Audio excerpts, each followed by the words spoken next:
How are you going, everyone? Welcome back to The Global Gambit, a podcast that looks at the nexus of geopolitics, economics, conflict, and international relations.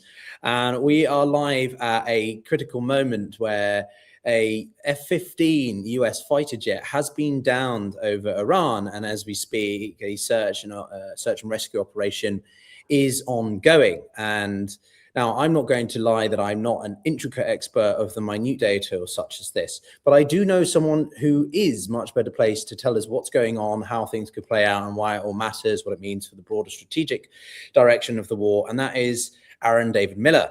He's a prominent American Middle East expert and currently senior fellow at Carnegie Endowment for International Peace, based in Washington, D.C. Aaron, it's lovely to have you on the program. We've been chatting about this for a couple of days now and a critical time, although albeit I wish it was in better circumstances. Before we came up there, you started sharing with me some of the information, the latest we have about this pilot and the aircraft that's been down. What is going on? Can you update us, and how severe is this? Yeah, thanks for having me. I think 3 F-15s had been downed at an earlier point in the war in friendly fire by Kuwaiti air defenses. This is the first incident of an American aircraft being downed by Iranian fire. We're now in the 5th week of the war. Symbolically, it undercuts, I think, the administration argument, and yes, the degradation of Iranian military resources, its ballistic missile inventory, its command and control, its air defenses, much of its conventional military, its drone production and manufacturing, storage facilities, all that is true. But the Iranians maintain capacity still, and it suggests, unless this was a pilot error, that the Iranians still have a capacity. And again, when you have a president that basically is convinced the United States has won dramatically and exponentially, this is a painful reminder that this is a war and that lives are compromised and lost. One American pilot of the 2 apparently has been retrieved by combat rescue. There is still one more missing, and every effort is going to be made to get to that pilot before the Iranians do. And the second, my thoughts, I was in government in '79 during the Carter administration. Downed Americans in Iran being taken hostage was the first or second thing that came to my mind. And it would complicate, to say the least, the victory narrative that the administration has created. So my judgment here, 5 weeks in, is that we're nowhere close to ending this war. There are any number of reasons for that. But I think this is a painful reminder that it is a war. So, I mean, one of the questions that comes to mind, as I say, I'm a geopolitical, strategic-minded focus. I look at the big picture as much as I try to understand the military developments. Why F-15s? Why are we using F-15s in this? What capacity was it being used in? Doesn't that make them more vulnerable to certain anti-aircraft? Or there are any number of advanced fighter aircrafts with the most advanced and sophisticated avionics: F-22s, F-35s, F-15s. The F-15 may be the workhorse of the American Air Force, and there may be more F-15s in the various fighter wings that have been deployed. I think it's less important that it was an F-15, although I alluded earlier to the fact that several F-15s were shot down at an earlier point in the war by Kuwaiti air defenses. That was friendly fire. So the specifics as to where this aircraft was, what was it doing, what was its mission, unclear. It'll have to wait, assuming there is a detailed military briefing, or one that hasn't occurred already at the Pentagon. I doubt it, but there is one, and we'll be able to learn more. And when it comes to the Iranian side, one quick take I saw on X earlier was simply that this could be a critical moment for the Iranian side, depending upon how they choose to react. If they do, seem to capture one of the pilots or kill them, that could be a trigger point for more Americans to switch back to supporting the continuation of this conflict. Or you think it's not that way inclined? I mean, it's hard to say. The Iranian view of their own conduct of this war 5 weeks in is that they are winning, and that they have, objectively speaking, they've successfully deployed geography in an asymmetrical conflict. They can't match the Israelis or the American military, who've achieved relative escalation dominance.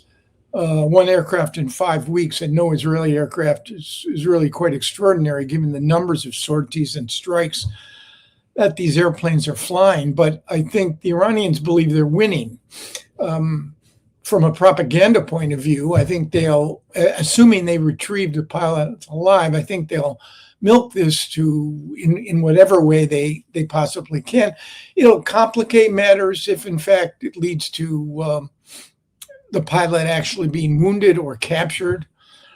It'll prove to be a painful reminder for the American Republic. Well, it will not affect, it seems to me, in my own view, the Trump administration's conduct of this war.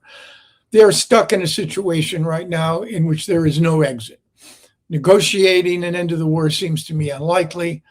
Military escalation is certainly possible, but that raises the question of what are the core objectives of deploying large numbers of ground forces and actually putting Americans in theater rather than conducting what Stan McChrystal called a 30,000-foot war, conducting a 6-foot war, where you actually have Americans in the theater vulnerable to Iranian drone missile strikes. So again, my read in this, President said in the speech several days ago that war would last another 2 to 3 weeks. I think that's a judgment that he may have made it, but I suspect it's going to go on much longer than that.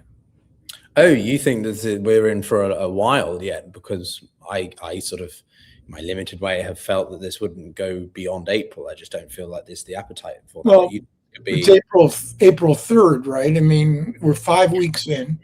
The 3 or 4 core elements that would somehow constitute or reflect an American victory, I think are nowhere to be seen, nowhere to be found. Number one, the regime is still coherent with the capacity to inflict damage on the Gulf states and to shoot down an American advanced fighter aircraft. Number two, the highly enriched uranium, the 900 pounds located somewhere, Isfahan, Natanz, has not been retrieved, which could be the foundation of an Iranian effort to continue to assemble all the elements of a deliverable nuclear weapon. And number three, the Iranians have demonstrated that they still have the capacity to rocket, drone, and missile the Gulf states. And number four, perhaps the most important thing, is that they've essentially turned the Straits of Hormuz into a toll booth. They'll determine who gets passage and who doesn't, and what they're charged. All of these things strike me 5 weeks in. If the war stopped tomorrow, it would be a major strategic defeat for the United States. And that is why this war of choice, and was a war of choice, there was no critical, immediate, to quote Oliver Wendell Holmes, in a domestic context, a clear and present danger to launch this war. This war of choice has now turned into a war of necessity. The Iranians have no intention of surrendering their control over the Straits. The administration now has created a situation. The Straits are not closed. They're simply open to preferential Iranian decision-making of who gets through and what gets through. And tankers are getting through. Again, that's the discretion of Tehran. So I don't see how the administration can exit this war without opening those straits. Either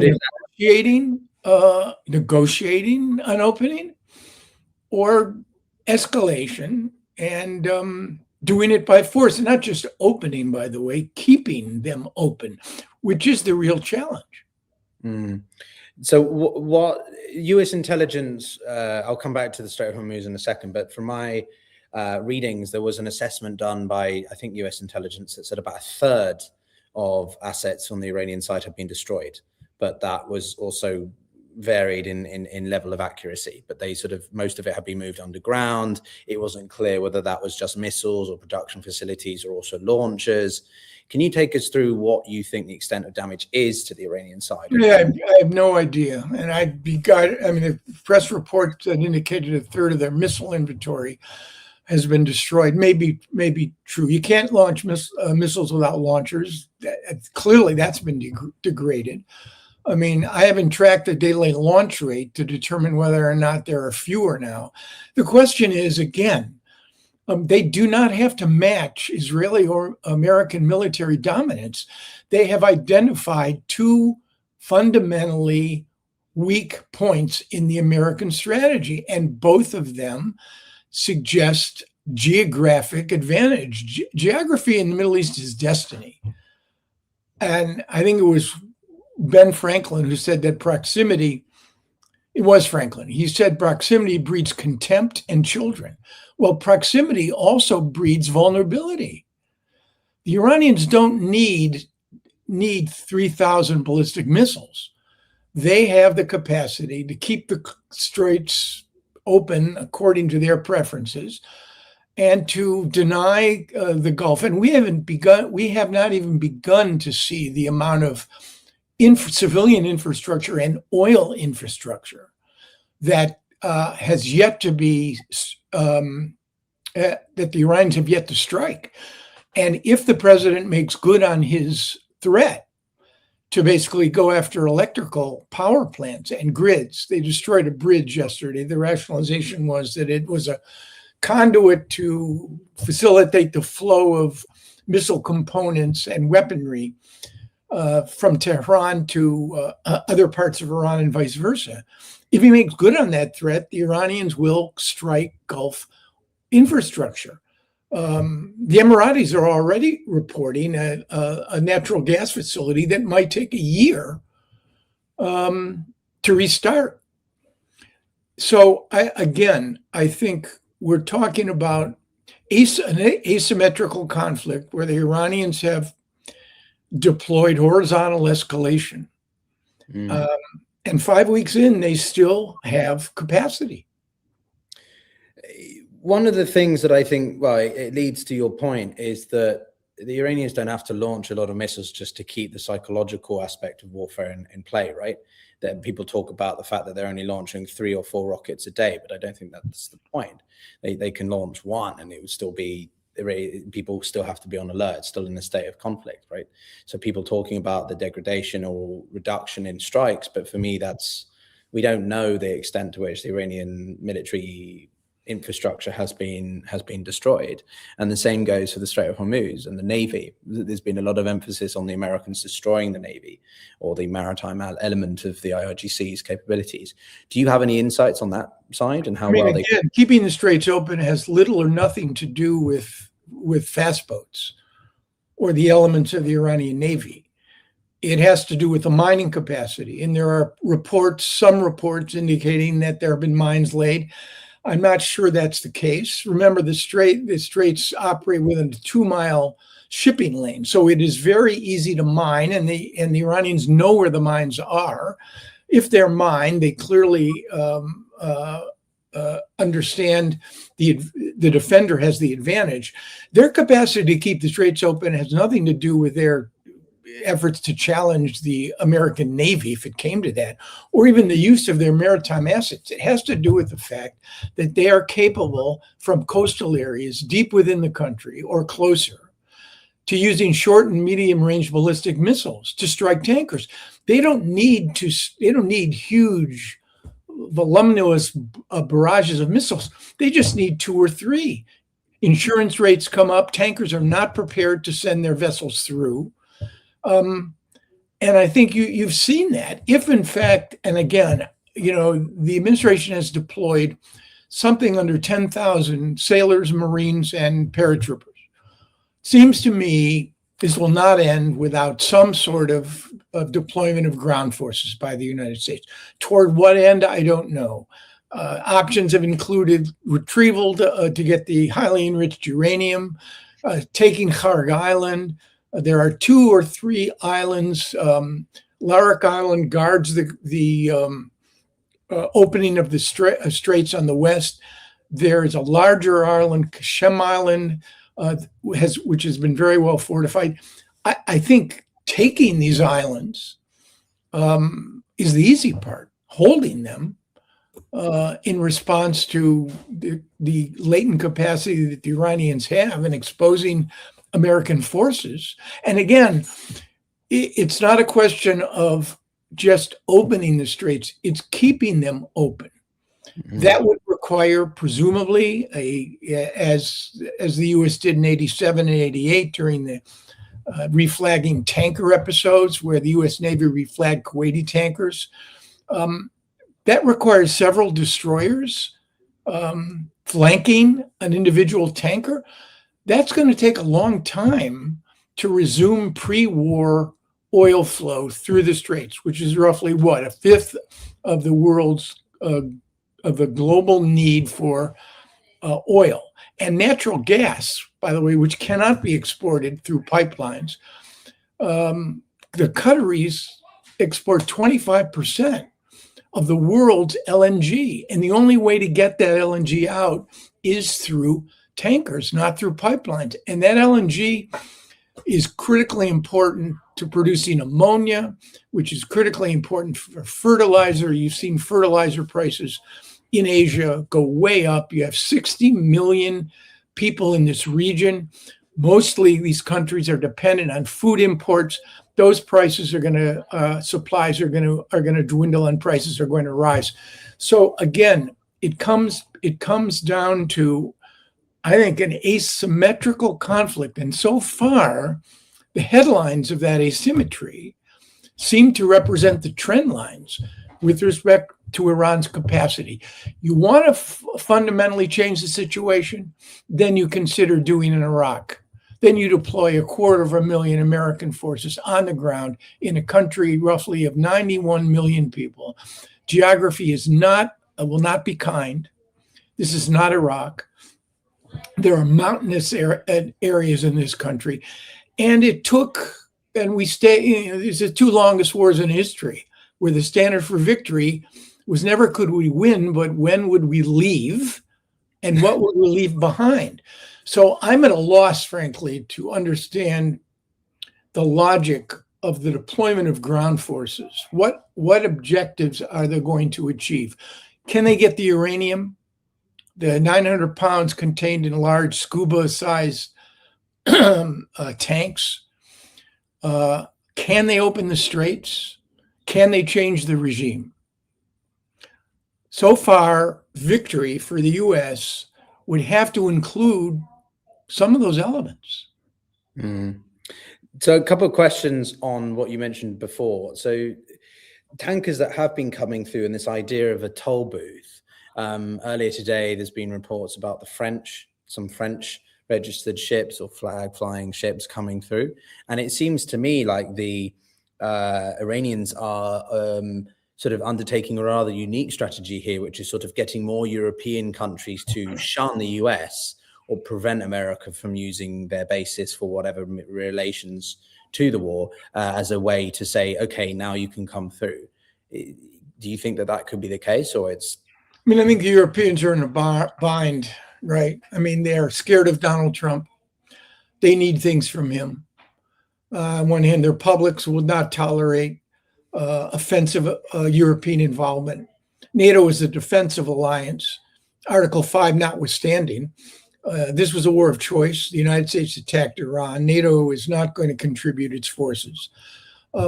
Macron has been leading an effort of some 30 countries in order to consider seriously the implications of a post-conflict European role with respect to the Straits, post-conflict. And I think that is something that I could imagine. Donald Trump has made it unmistakably clear that the U.S. is not going to participate in this. And he said in his speech, we don't need their oil. The Europeans can buy the oil from us. And he challenged the Europeans to seize the Straits. We've weakened the Iranians. Today, he said, we will open the Straits and take the oil. So, I mean, this is strategic improvisation in a sort of if it wasn't so serious, didn't involve the loss of human life, it would be laughable. Yeah, no, what it's doing for what remains of the transatlantic relationship, let alone just NATO, I think is rather tragic. The British government is meant to be hosting another sort of get together of about 35 nations in the next couple of days or week, I think. Do you think that there could be some kind of European coalition that genuinely does this? Because their biggest concern is the murkiness between international maritime law versus getting bogged down in a conflict, a war of choice that they don't want anything to do with. Yeah, I think it depends on how the war ends, and what sort of opportunities there would be for a post-conflict environment in which all kinetic activity would stop. That is to say, the war would end on terms that normal humans would regard a cessation of hostilities. And it's just impossible to make these predictions because I think we're, as the Brits would say, a long way from Tipperary for sure. You got some great historical quotes, Aaron. Love it. Haven't heard that one in a while. Okay, I did want to ask you a little bit more. Is about the Gulf states. There's been a lot of speculation about contingency plans, building a pipeline, developing even a sort of maritime access route, which is obviously, I think, rather ridiculous. But sort of, what are the Saudis doing? What do you think they could do? What does this do for the Saudi-Emirati relationship, which was obviously pretty bad after the situation in Yemen in January? Where do you think that this could go? I think the Saudis are terrified that their entire future has now been compromised. I think they're angry at the United States. I think they're angry at the Israelis. The Emiratis less so. They have a much closer relationship with the Israelis. But the Emirates have to be doing some serious thinking about American strategic capacity here. They invested heavily in trying to find Chinese brokered 2022 at sort of détente, relaxation of tensions between Iran and the Gulf states. The Omanis and the Qataris have a somewhat, I wouldn't say charitable view, but a more sort of expansive view of how they could continue to maintain their relationship with Iran. I don't think any of the Gulf states, although the Emiratis have now maybe the only Gulf state that has offered to participate in trying to open the straits, should that become necessary. But I think they are all very reluctant to, even now, when they are incredibly angry and traumatized by what the Iranians have done, they don't want to enter this war as offensive parties to it. There are other shoes, by the way, that have not yet dropped. The Saudis have the East-West pipeline with a surge capacity of 7 million barrels. Normal pipeline flow is 5 million. It's east-west, right? It goes from Abqaiq in the east to Yanbu in the Red Sea. The Houthis last week basically launched a few missiles at Israel. All were intercepted. If the Houthis chose to resume their activities in the Red Sea, you'd have a situation where the Bab el-Mandeb would be closed, and that would mean that those 7 million barrels would either going to Asia, that would be blocked, and the only recourse would be through the Suez Canal to Europe. I think that, again, you'd have two choke points, not just one. And again, another blow, I think, to the Gulf states' notion that they saw themselves as essentially becoming a tourist hub, a business and financial hub, and a cultural hub. I think all of that now is up in the air. Maybe investors won't have many other places to put their money in the wake of this conflict. But I think the future of the Gulf states is very much, in terms of their own conception of their future, at risk, because if the regime survives, and we have no indication, none, that there is either internal fracture or you are seeing large-scale demonstrations and the instruments of state repression are cracking. If the regime survives, it's going to be an angry, bitter regime. Well, I want to ask you about that at the end, but I have a couple of questions beforehand that I'd be interested in your take. Just on the Gulf of Aden and the Horn, because I was reading an interesting report. I lived in Kenya for a bit. I worked in the Greater Horn region for a while. And what I became aware of was the growing relationship between al-Shabaab and the Houthis. And something that makes me curious is if the Houthis were to enter, would you see al-Shabaab getting involved? Could you see the entirety of that broader Greater Horn of Africa being pulled in? And so suddenly we have a conflict that spans two continents or two regions. I don't know if you're far-fetched. No, I mean, I think Shabaab and al-Qaeda derivatives will continue to operate in response to capitalize on all sorts of local factors that have nothing to do with what's happening now. Right. Corruption, authoritarian governments, local disputes. I don't see that as a major problem. I think, and a lot of these costs have already been built in because 2023 to 2025, till the ceasefire, the Houthis had raised shipping rates and forced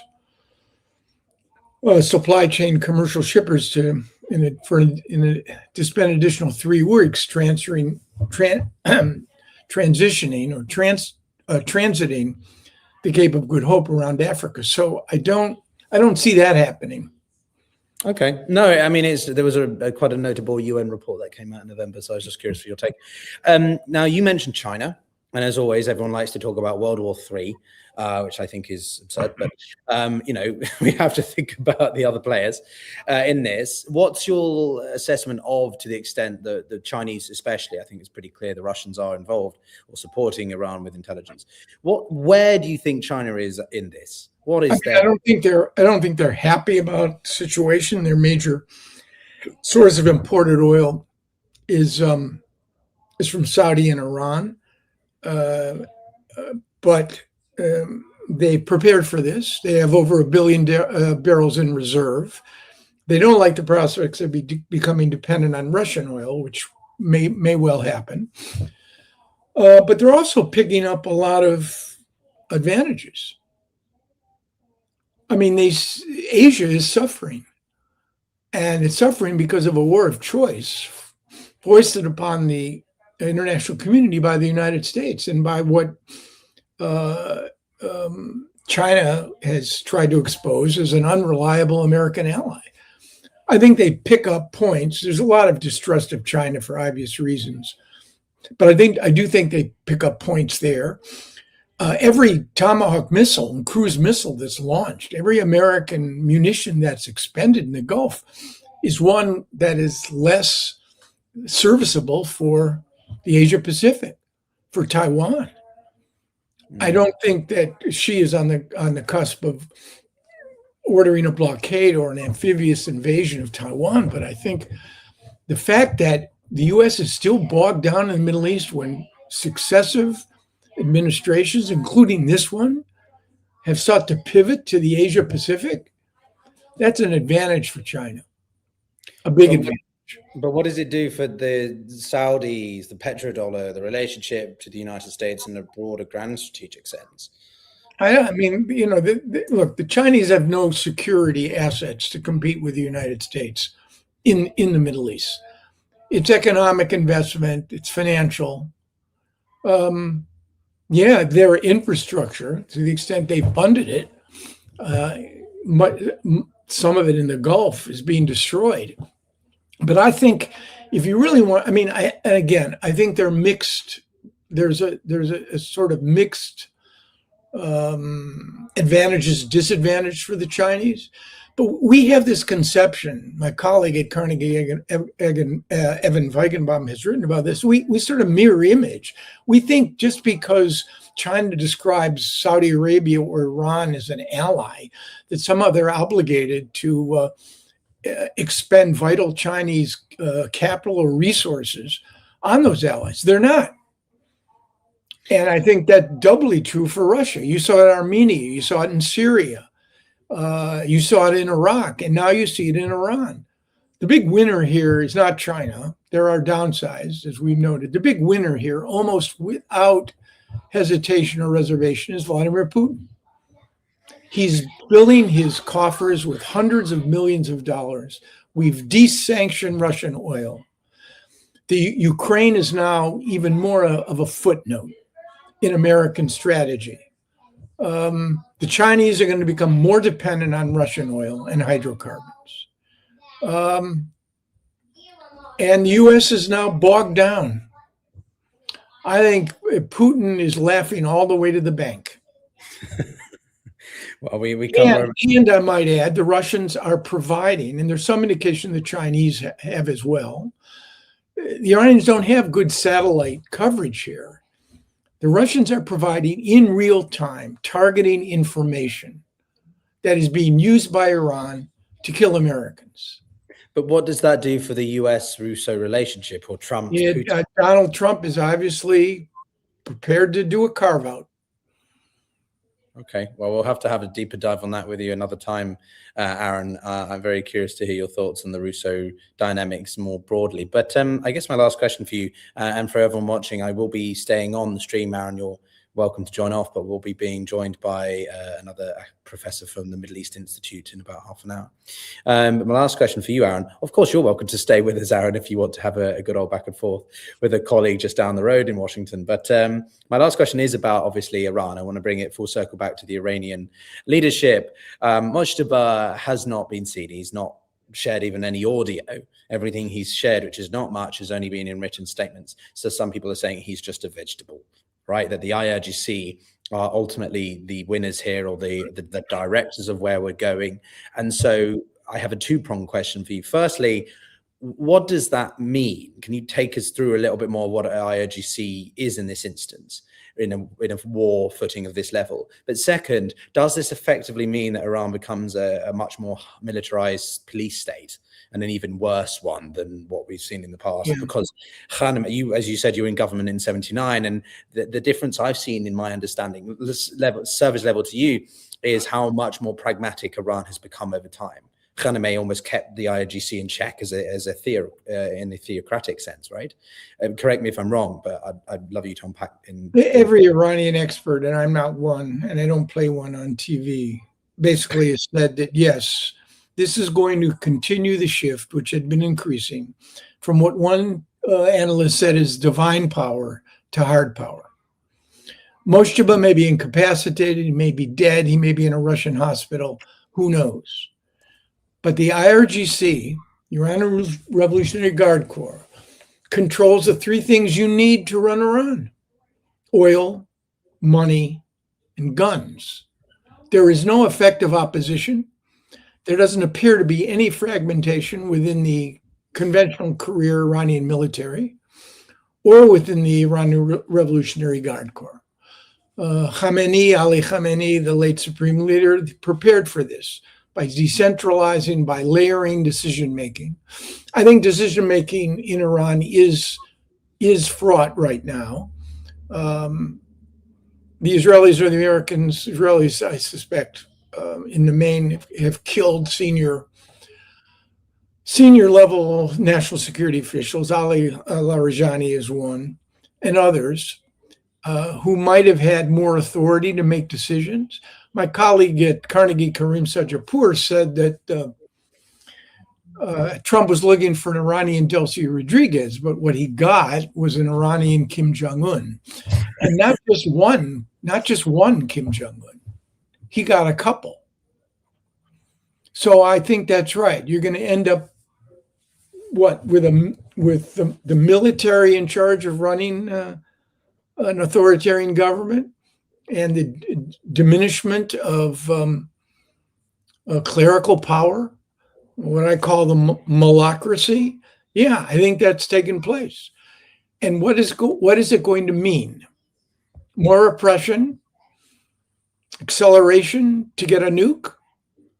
I mean, Iran, before this war, was a nuclear weapons threshold state.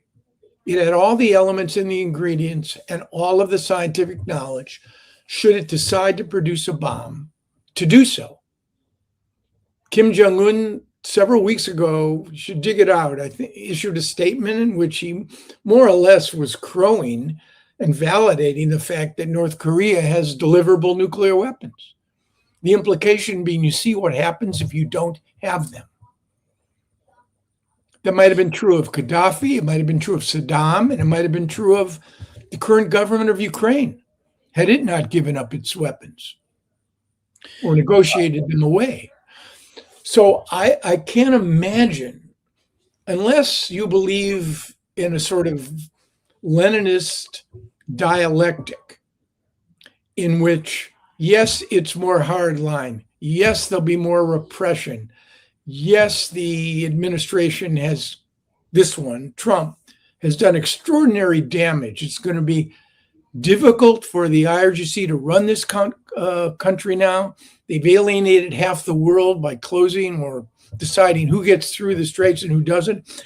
And that over time, this will create a dialectic which will in fact create reaction, which will lead to what? A cracking of the regime. But right now, seems to me, the IRGC are soundly in control. And again, whoever said we've shifted from divine power to hard power or harder power was right, is right. But if I can just get your quick take before you leave us, what does that mean? An Iran that is highly internalized, what does it mean for Gulf states? What does it mean for its foreign policy? How does the world or the Middle East manage an Iran that is relatively much weaker than it was to one that is highly radicalized and militarized like that? I mean, it will try to rebuild its support for its proxies, particularly Hezbollah. The Houthis don't fit the classic definition of a proxy. They don't operate according to Iran's remote control, but the Houthis will remain a partner, certainly, of the Iranians. So you can expect that. And the Israelis, Israel is going to occupy 10% of Lebanon, which could create another reaction. It's going to be made very difficult for the Lebanese government to move against Hezbollah, given the damage that the Israelis are doing and the number of civilians are being killed. So Iran will continue to have advantages. And the big one is geography. They've deployed geography. And anyone, I spent 5 years in the intelligence community. Anyone would have to ask themselves the question, did anyone make a compelling case based on geography that this war would not go the way the president of the United States thought it would go? I'm sure CIA or INR analysts presented that view. Whether it got to the president, whether he cared, whether any of his advisors chose to make that argument in a compelling way, it's unclear to me. But the Iranians have it, and they've used it effectively. It sounds like a pretty clear Pyrrhic victory on the side of the US government then. But Aaron Miller, thank you very much for your time on this live podcast conversation. It's been absolutely... It was great to be here with you, and we'll do it again sometime.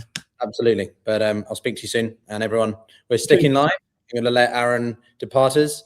But yeah, we've got another guest joining us in about 20 minutes, a gentleman called Ross Harrison from the Middle East Institute, or a think tank based in Washington, D.C., literally 2 streets down from Carnegie, and actually in between my university. So I went to Johns Hopkins SAIS, and their old building is on Massachusetts Avenue, which is just north of DuPont Circle in the northwestern quadrant or quad of Washington. And so I just wander into these buildings half the time looking for another lecture to go to when I wasn't in one, because I am kind of nerdy and I like listening to free spaces. So got to go to some very interesting ones with the Pakistan foreign minister.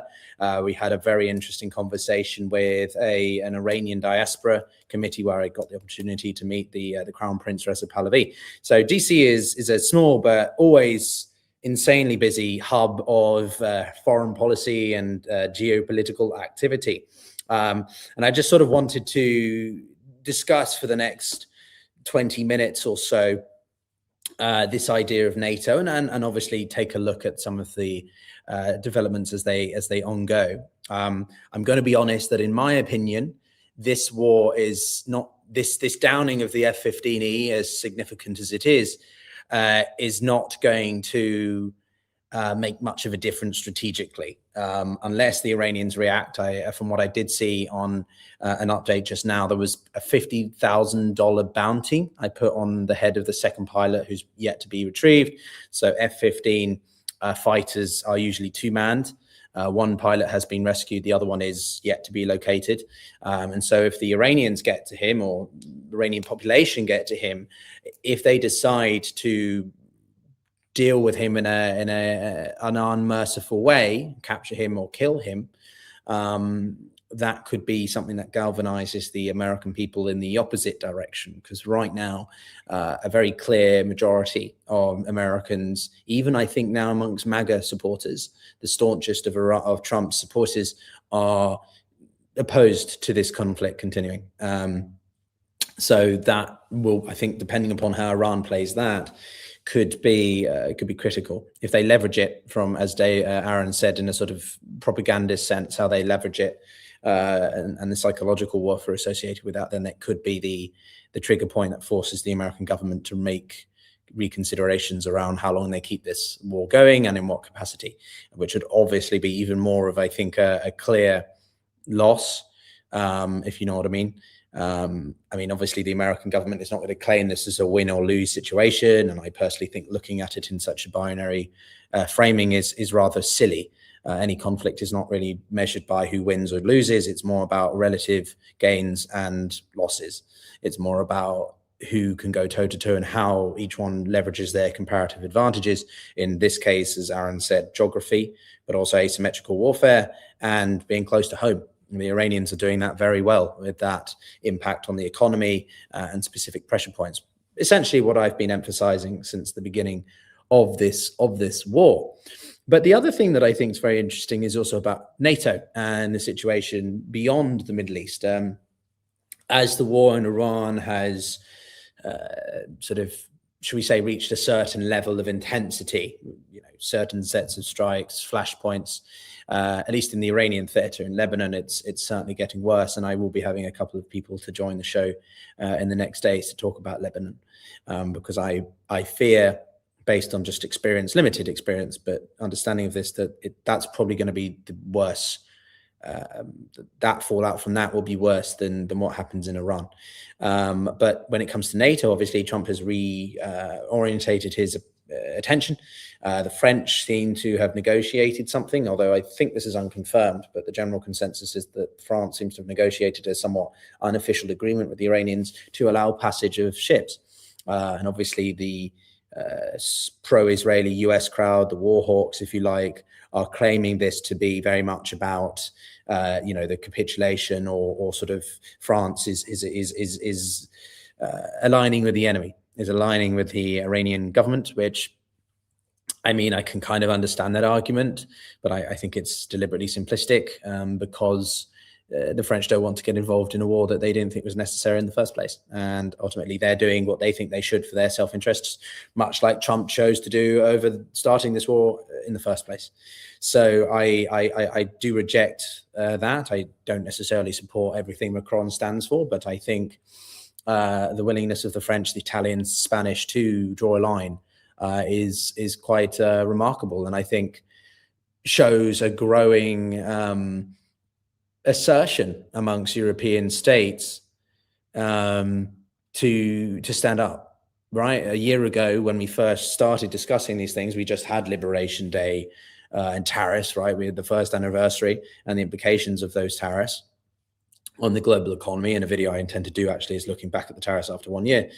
Is simply that over that time, Europeans have shifted. I mean, we're on European time, guys, so it's not going to be instantaneous. They're still going to have lunch and several meetings before they actually change policy. I'm slightly being facetious, right, tongue-in-cheek about it, but the point being is that the Europeans have, over time, over the past year, begun to make, I think, notable steps to disentangle themselves, or at least up the scale of their own ability to exert influence. I mean, Ukraine is the obvious example. The Europeans have been supporting Ukraine largely completely independently now, and I think the willingness of them to reject Trump's demand, not just sort of request or suggestion, but literal demands that you must get involved. I don't think you would have seen that a few years ago. And I think it comes back down to, as I say, I'm very staunchly critical, or feel very passionate about this simply, which is that anyone who criticizes the Europeans more broadly, I don't like referring to Europe too much as a monolith, because we know how many countries and voices and opinions there are. But for sake of argument, what I feel very strongly about is this criticism of Europe about not getting involved in the war, but specifically because Trump did not have the decency to just alert European allies and partners that this was going to happen, let alone actually consult them in a more substantive way, right? The least, if you think he wants NATO to act as part of this defensive coalition to open the Strait of Hormuz and maritime passages. Yeah, okay, we can talk about that. That's what NATO's for. That's what Article 4 is about, having consultations. But Trump didn't do that. He just goes in like a bull in a china shop and then decides retroactively to, oh, actually, I want you guys to come and support us.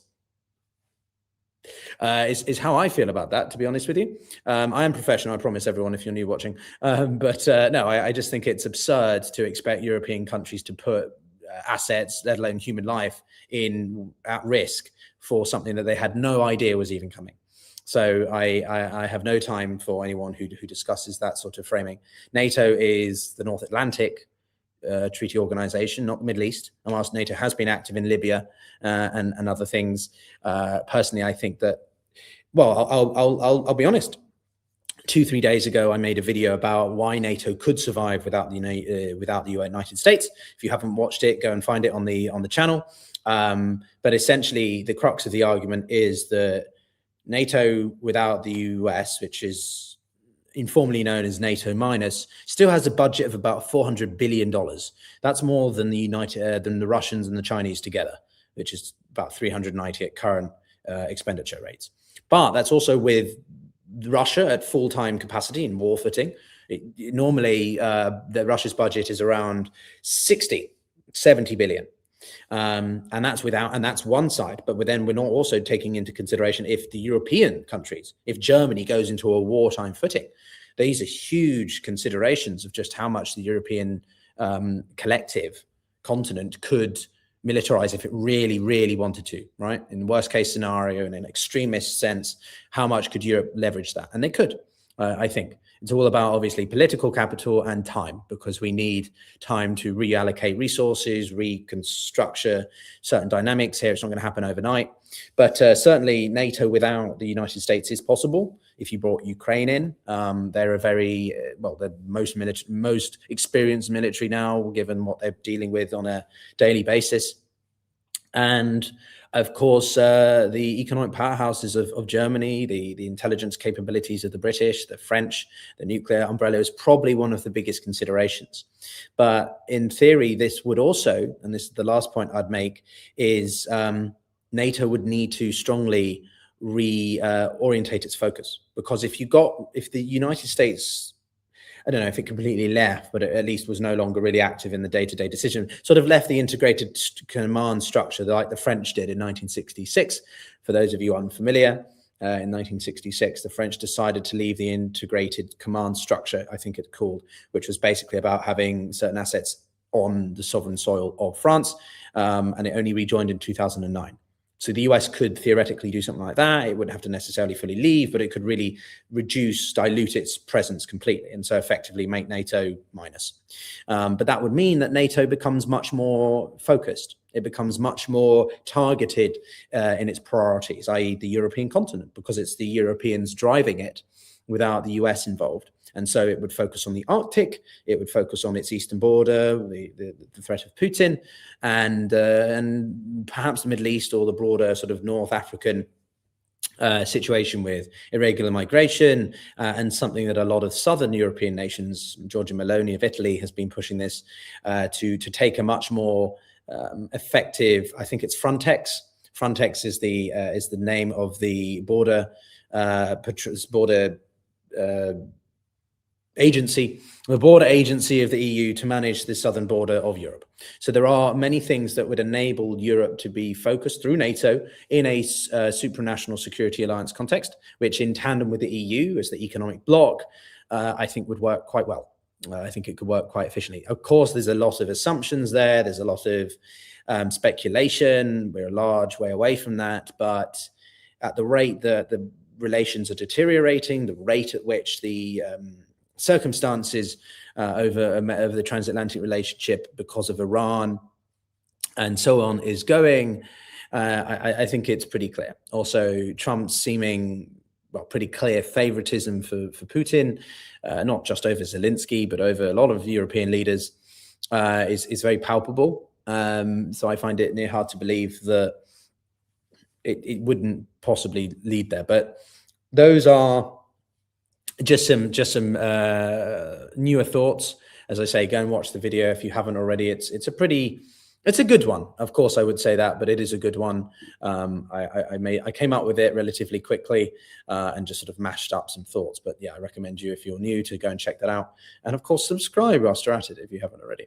But what I wanted to do also in preparation for when Ross joins us is just, I think, revisit as well the situation with the Jan jet, because at the end of the day, to me, and this is in a limited capacity, because and for those of you interested, I have now just linked to the YouTube video in the comments. So, open that tab and watch it after this stream.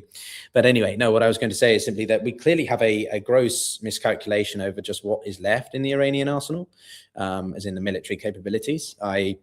I'm not going to say that sort of the Iranians are exactly winning, but the situation between what we think the Iranians are capable of doing and what they are actually capable of doing is pretty different. And it's the lack of consensus as well as coordination within the Trump administration, let alone the Israelis and Americans, which is the biggest Achilles heel of all of this.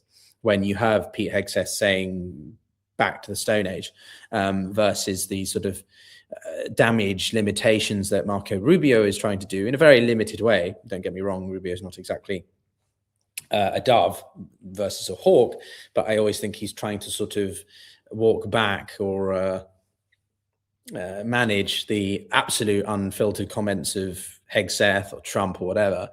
I think that's pretty clear that the situation is only going to get worse, because Trump will say stuff without thinking. He will react without thinking and impulsively, and therefore you have to constantly walk back the situation. And yes, just seeing here on the updates, thanks to those of you sharing comments. Yeah, so what we do know, I think I might just give us a sort of what we know right now. So basically earlier today, a few hours ago, an F-15E jet was reportedly downed over southern Iran. Now, one crew member has been rescued by US forces. There were quite a few videos on Twitter and social media of low-flying aircraft, which usually indicates that a search and rescue operation is underway. An F-15E, which, as Aaron said on the stream earlier, is seen as a sort of the workhorse, if you like, of the Air Force, the US Air Force, is a two-person manned aircraft. And so the other crew member has not been located yet. But as I said, about a £50,000 or 10 billion tomans reward has been issued by the Iranian authorities to capture the US crew member who's still alive. Trump is being briefed, or has been briefed, on the situation, but I don't think, as of now, if any of you have seen something sooner, then do tag me in the comments. He hasn't said anything publicly. It's not clear what downed the jet or how it was downed. And there hasn't been any comment about that from the Pentagon either. So, I mean, as I say, I'm not a pure military expert, but my raw take on this is simply that it's not good for Trump. I think it's going to put him in a mentally difficult place, because he's going to be sitting here thinking, well, up until this point, I don't think he's had many things that have hit hard at home with him, is what I'm saying, right? He's largely been saying how swimmingly this is going. No real personnel have been nothing's been very publicly demonstrated or shown as a bit of an embarrassment or shortcoming of the US. So this is going to be one of the most publicly, and the Iranians are going to jump on this and run with it very hard. So I think it's going to be putting a bit of cold water, pouring a bit of cold water on Trump and his ego and, claims of invincibility, effectively American invincibility. I don't think it's going to help him there. But of course, it's not going to help the overall military situation, the overall aspirations of the Americans for this war to continue, with more personnel being at risk. But I think it depends on how the Iranians play it. If the Iranians decide that this is something that they should just kill this guy, then that's obviously not, I don't think they will do that. If they do find the personnel, I don't think they're going to do that. I think they're going to keep them alive and absolutely milk it as well. As Aaron said, I think it's a gold mine opportunity. And it reminds me of various protracted conflicts where American personnel have been leveraged on TV or in propaganda's way to try to win a military favor with the broader international community. But with that, we are now joined by Ross Harrison, who I will just bring up in just a second. But yes, I'm very excited to introduce Ross. Let me see here. I just want to make sure I get his. This is the first time also, everyone, I've actually done a sort of a live stream where I've had one guest join and then another join us later on. So that's quite cool. But I think I might do these more often. If you like that, then say yes in the comments. And also, if you want a question or if you want me to see your question or something, don't forget super thanks allows me to do that. So yeah, just a bit of tips there. But let's bring on Ross Harrison. Ross, hello. How are you? Good, Piotr. Is it Piotr? It's Piotr, but you can call me Peter. If it helps. Nice to meet you. Nice to meet you, sir. Thank you for joining this this live podcast. We are chatting. We've got about 500 very eager people keen to hear your thoughts. And before getting into it, obviously, I want to introduce who you are properly. And you are very specific in that, but you are the senior fellow at the Middle East Institute and author of the new book, quote, Decoding Iran's Foreign Policy, which I think is going to be more important than ever. And one of the core questions I'll save for the end of our conversation in about half an hour. But right now, obviously, Ross, a lot of the focus is on the downing of this F-15E. Now, I appreciate if you're not explicitly a military analyst, but it's obviously going to have quite a lot of implications for Trump's mental state over the war. He's bragging about how well it's going and everything. If the Iranians get hold of the second personnel, that's going to be a big PR push for them. What are your initial reactions from what you've read so far? Well, my initial reactions, Peter, are that reminded of the fact that the enemy gets a vote in terms of how this war plays out. The President, Donald Trump, and Secretary of Defense Hegseth have sort of acted as if the fate of the war and the direction of the war is completely in their hands. That Iran has completely been subdued and has very few options, and that the United States can exact any kind of toll on the Iranian state, on the regime, and ultimately on the Iranian people, if Iran does not do as the U.S. wishes. And I think what the Iranians have showed is that they have a vote in this war. They can't compete symmetrically with the United States, kinetically or militarily, as we say, but they do have options available to them. And this was a classic case where they can actually have some kind of a kinetic or military win, perhaps, or at least exact a cost on the United States. So I think it should be a reminder that this war is not going to end just when Donald Trump decides it's going to end, but when the Iranians also have a say on when it ends.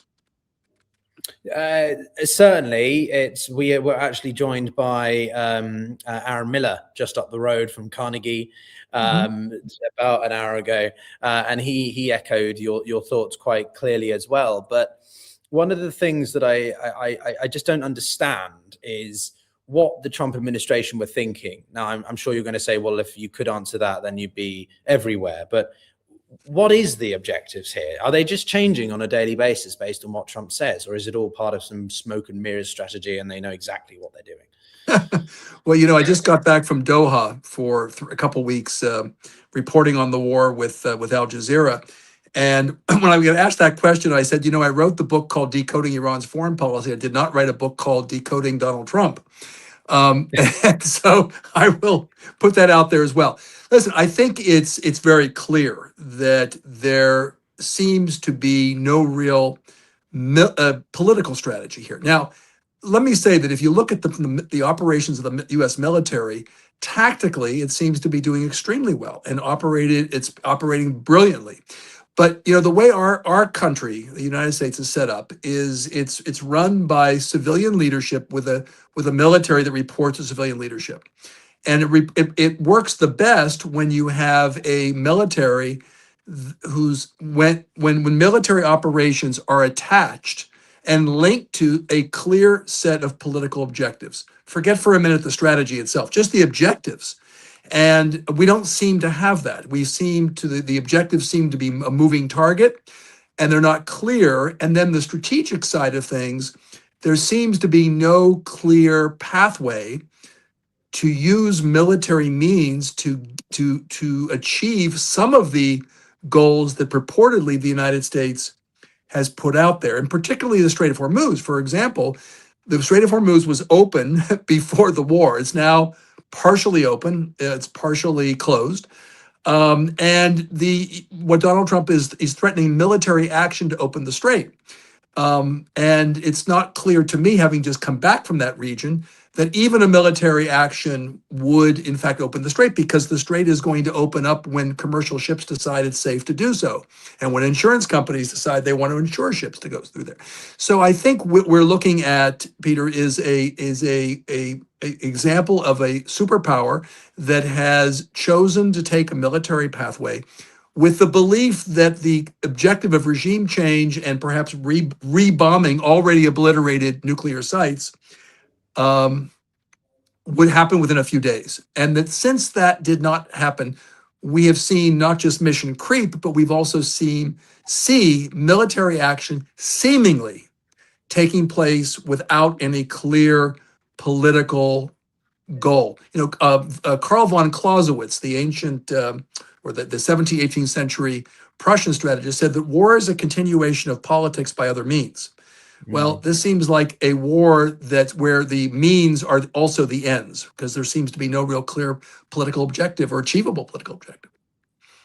So when I was at SAIS in 2019, late 2018, 2019, there was a notable escalation around the Strait of Hormuz, where the Iranians were seizing tankers and threatening the maritime security quite significantly. And a lot of people were concerned about just what this meant, just how potent is the IRGC. And, in the past 9 months, there's been a lot of, reversal of that, or sort of reconsideration of just how capable the Iranians are. The proxy network has been dismantled or incapacitated.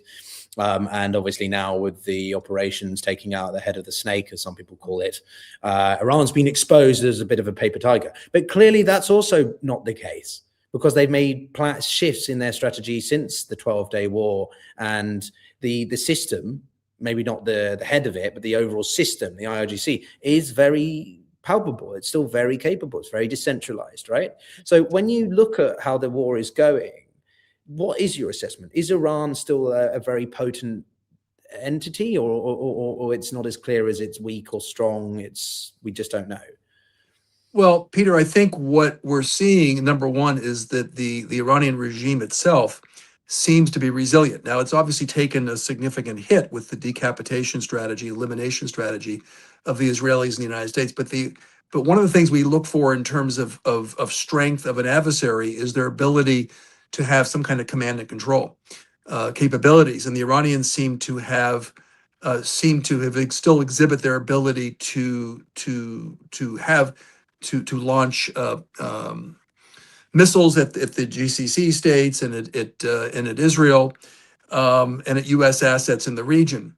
I think one of the things that we are seeing is that this is a plan that the Iranians have had, not just since the 12-day war, but arguably going back to right after 9/11. Because if you remember, after 9/11, Iran was cooperating with the United States in Afghanistan.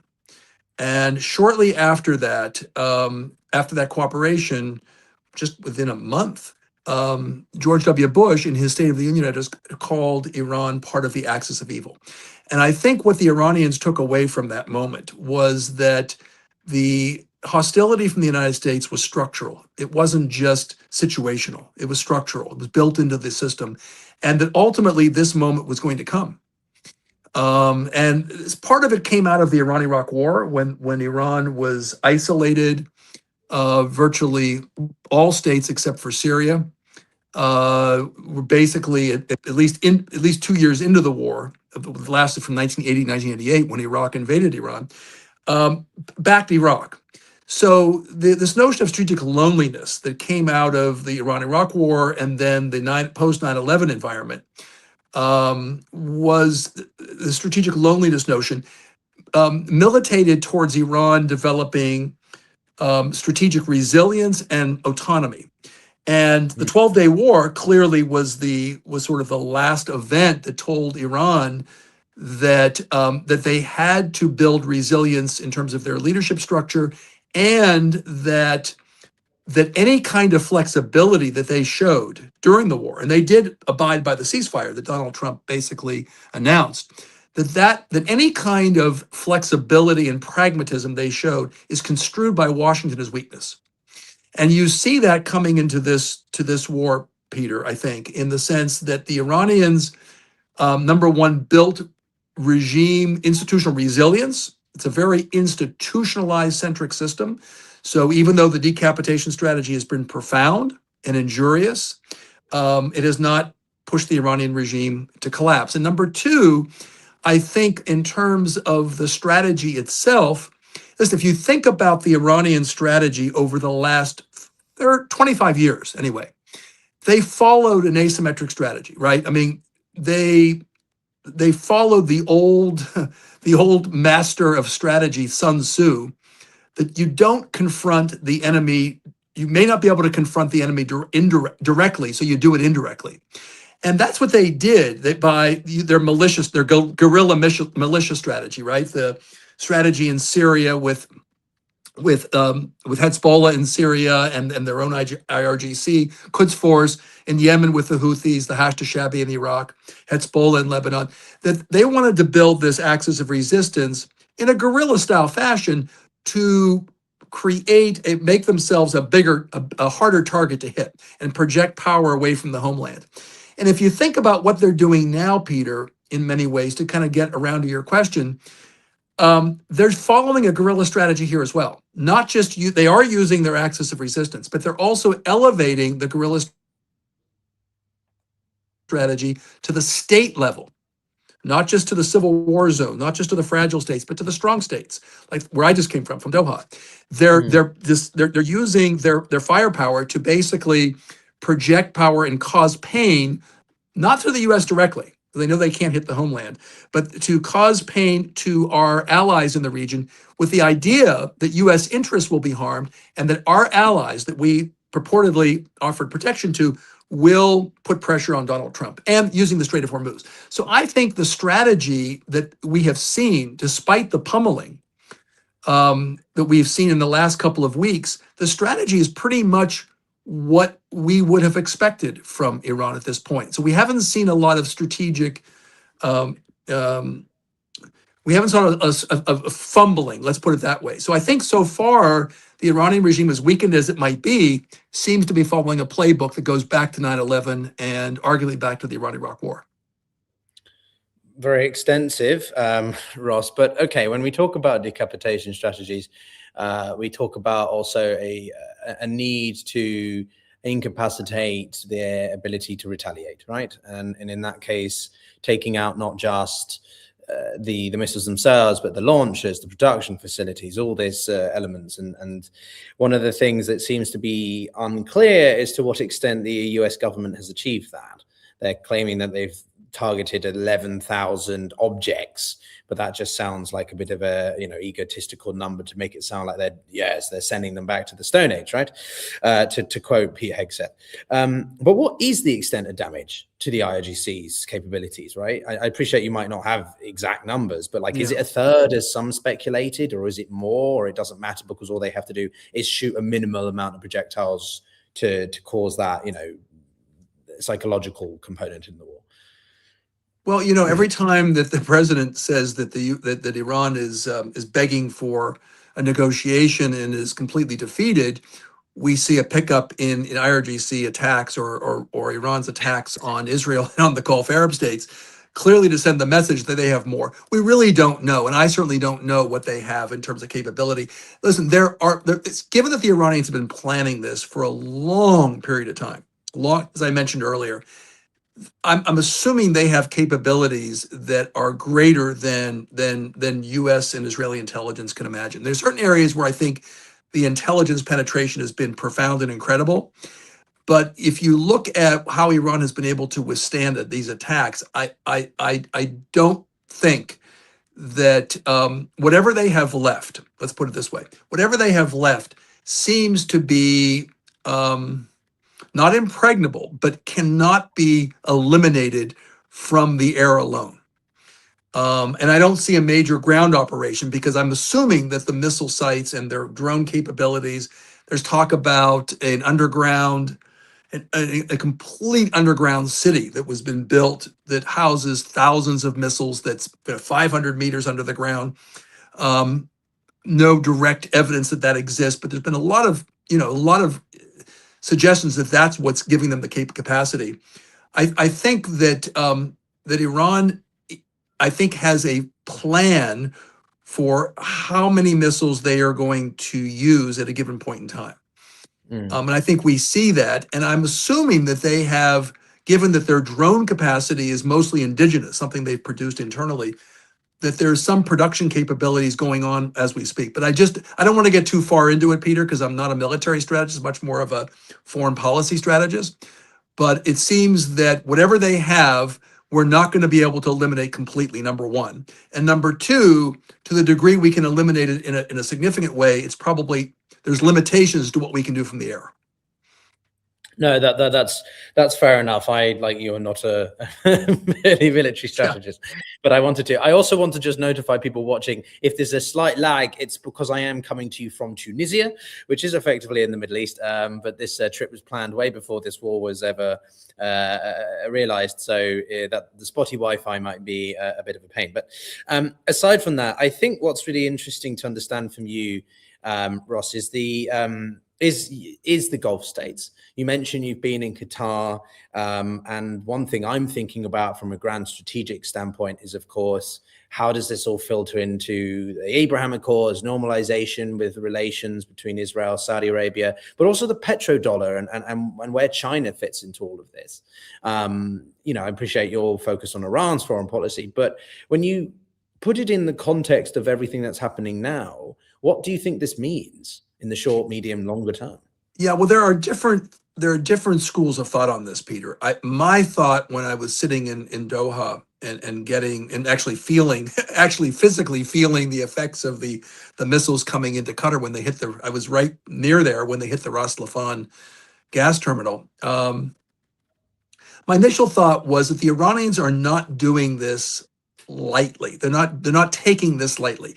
The Iranians have spent the last number of years working diplomatically to improve their relations with most of the Gulf Arab states, particularly Saudi Arabia, which reestablished diplomatic relations with Saudi Arabia in March of 2023. So knowing something about the Iranians, I knew they did not do this lightly or gladly, attacking the Gulf Arab states, because they knew that would possibly do irreparable harm, or certainly do harm to Iran's ability to engage the Gulf Arab states collectively. But I think a couple things. One is they have been somewhat selective in, they have launched attacks on Qatar, but far less than the attacks on the UAE. which were party to the Abraham Accords and were part of the Abraham Accords, and where we believe U.S. missiles have been launched from. But I think the Iranian calculus, and this can be challenged, Peter, and I'm open to it being challenged because it's too soon to tell. I think what the Iranians are calculating is that long term, when this war is over, as angry as they are at the Iranians, they have to contend with Iran because they live in the same neighborhood, and that there will have to be a pathway back. But I think they're relying on the fact that long term, there will be a reconfiguration or recalculation on the part of the Gulf Arab states about relations with Israel. You mentioned the Abraham Accords, which Bahrain, UAE are part of. And that ultimately there will be questions about the utility of the security arrangement they have with the United States, whether in fact it's really a security arrangement or whether it's a boomerang. Because it was a war that the U.S. and Israel launched, and the party that's paying, the Gulf Arab states are paying a heavy price for that war. I think the Iranians are calculating that there will be a reconfiguration and that there will be major questions about relations with Israel. When I was in Doha in December, I was there for most of the month of March, but I was there also in December. There were more questions about Israel as a destabilizing regional force than there were about Iran. Iran was kind of at the weakest point at that point, and they were concerned about Israel. So I think the Iranians are calculating that. Now, there's been talk about a fortification of GCC-Israeli relations because of the war, and because of the need to deal with a more aggressive Iran. I don't subscribe to that view. I think that the notion that somehow the United States, being a unpredictable actor, being an actor that has, in this case, destabilizing the region, the notion that somehow the Gulf Arab states are going to try to move closer to the U.S. and its allies seems problematic to me. Now, having been said that, you mentioned China. I don't think the Gulf Arab states right now have a lot of options other than the United States. That doesn't mean they have to cozy up to Israel. I don't think they will, but they don't have a lot of options. But I do think they will hedge. I'm not sure what that means militarily. I think what it may mean is the need for some kind of a regional framework for security, as opposed to just relying on the United States. But I think it's too soon. And the Iranian calculation is that long term, the Gulf Arab states will have to come to terms with Iran, and Iran will have to come to terms with the Gulf Arab states, but that there will be structural damage to the relationship between the United States and the Gulf Arab states and Israel. If not that, at least Israel and the Gulf Arab states. Interesting. I'm going to go out on a whim here and ask you quite bluntly then. Obviously, NATO has become a centerpiece of this because of the Europeans' reluctance to get involved with Trump's war of choice, which I, to be honest, frankly, support. But, you know, you've just come from Qatar. And so I'm curious, as a non-major NATO ally, has there been any discussion from the Qataris about the relevance of NATO, about Europe's role there, their frustration with Europe, or they understand? I appreciate, you know, that might be a bit of not a very important element in the broader scheme of things, but I'm just curious about that because NATO is looking shaky with the US threats and et cetera, et cetera. You know, I think the way that I have been able to read the tea leaves of the Gulf Arab states over the last year is that they've seen how little influence NATO members and NATO as a treaty has on Donald Trump, because as we've seen, Donald Trump has threatened NATO a number of times, threatened to pull out of NATO, or at least it intimated that Article 5, that attack on one would be an attack on all, calling into question. They've seen that, and they've seen the potential threats against Greenland and Denmark, but they thought that they became more relevant as a result of that their relationship with Donald Trump, their commercial relationship, the fact that they gave or lent or whatever you want to call it, the new Air Force One to Donald Trump, and Donald Donald Trump's focus and affinity towards monarchies and countries who weren't speaking about human rights, but were more focused on commercial relationships. They, I think, believe that they were the beneficiaries, or at least that they were spared the ire of Donald Trump's questions about alliances, and that and I think so. This is a wake up call. I don't think they somehow think that the U.S.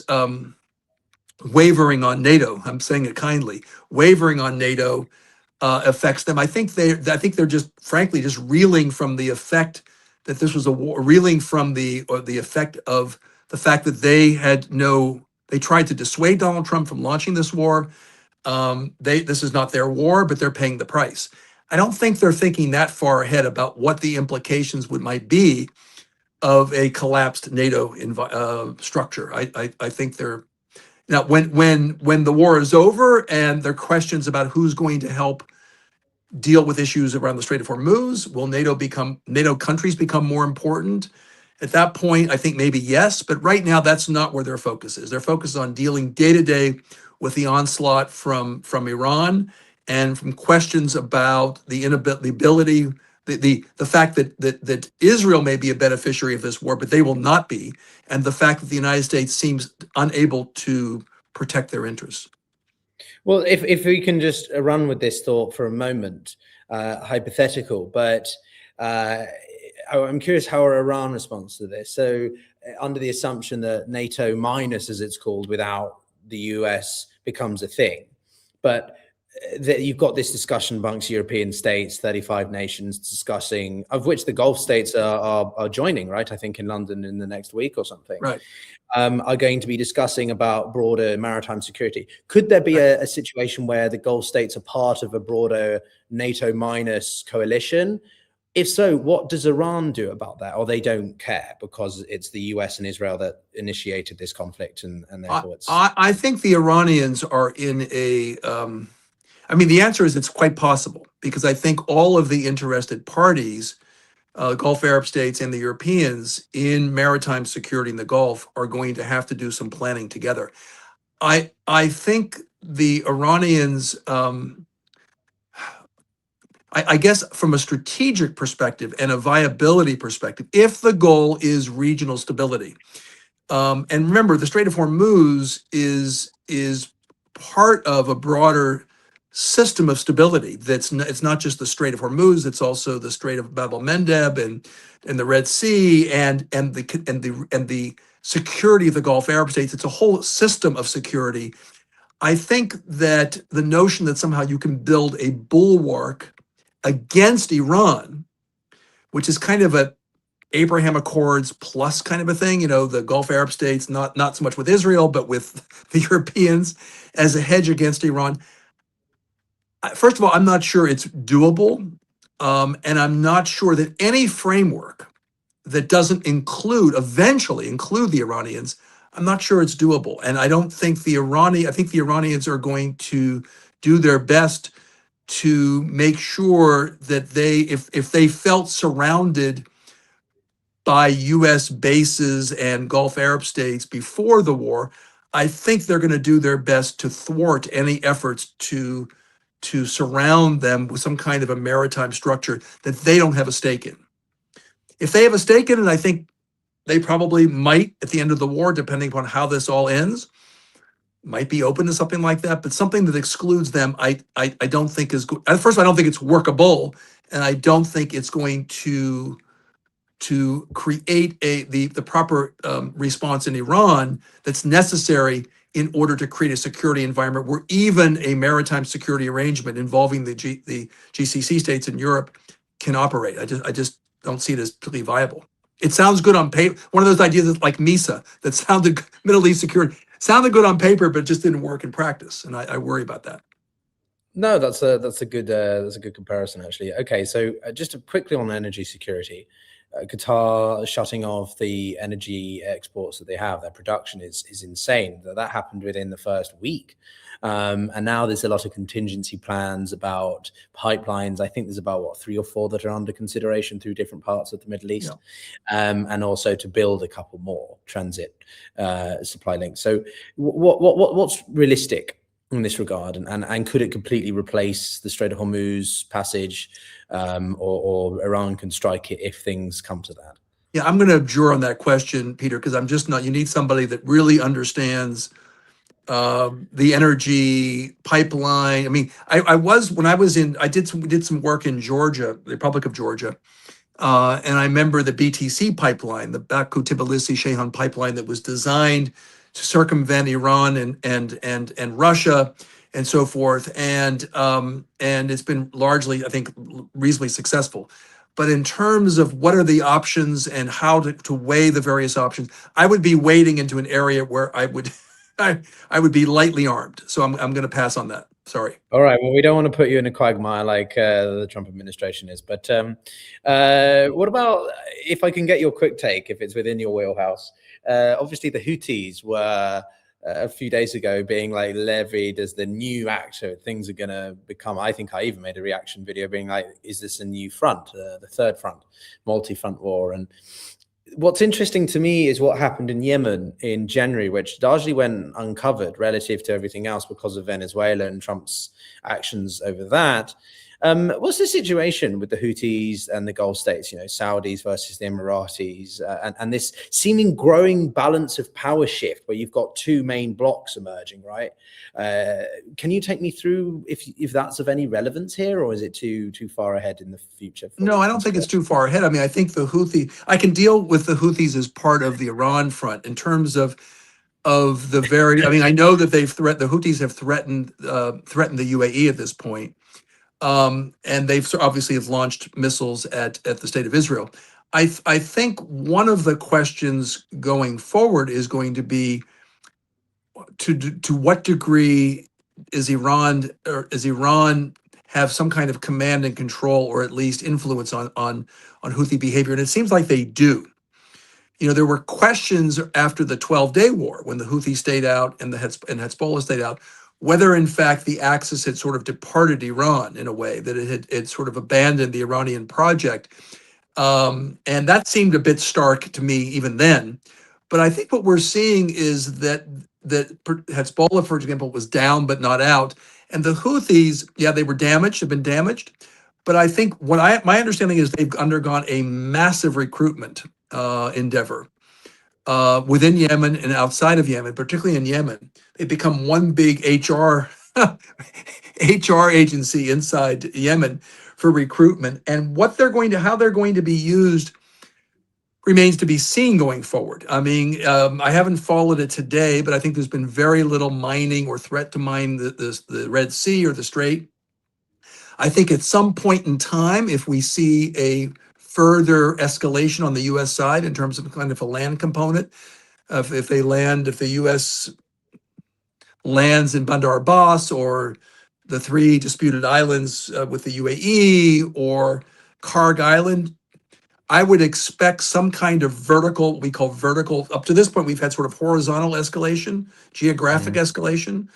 First with Lebanon and Hezbollah, and then the Hashd-Shabi in Iraq, and then the Houthis, and then the Strait, the partial closure of the Strait. I would expect that if there's a ground component here, that you would see some what we call vertical escalation, further aggression, and the Houthis could become part of that, either through terrorist attacks or through mining the Strait of Mendeb. And if you have the Strait of Mendeb issue on top of the Hormuz issue, it would be a hard contingency for the U.S. to deal with. So I think in terms of how it ties into the war, I think that's sort of my thoughts on that. What it means after the war, in terms of balance, it's unclear to me at this point. Well, just a quick follow-up on that, because the Houthis, I spoke to someone who's quite well placed on that, and she was emphasizing that it's largely about supply chains and the ability to sustain the stockpiles, because the Houthis have launched I know, I think there was one example back in September of 2025 where they launched about 108 projectiles and 40% of them didn't even make it. They just failed, mechanically failed. So is this simply about the Houthis not wanting to overreach? And the other speculation sort of associated with that, and more in your wheelhouse of foreign policy in Iran, was this just Iran waiting to activate them? I mean, I mean, it's a great question. I think it could be a little bit of both, right? I think that the ultimate one of the ultimate weapons, there's the psychological aspect of Israel fighting a multi-front war, right? And so with Hezbollah, Iran, and then the missiles coming from Iran, coming from the Houthis, and coming from Lebanon. The ones coming from Iran and coming from Lebanon seem to be much more profound in terms of impact. There is a psychological aspect of Israel being surrounded.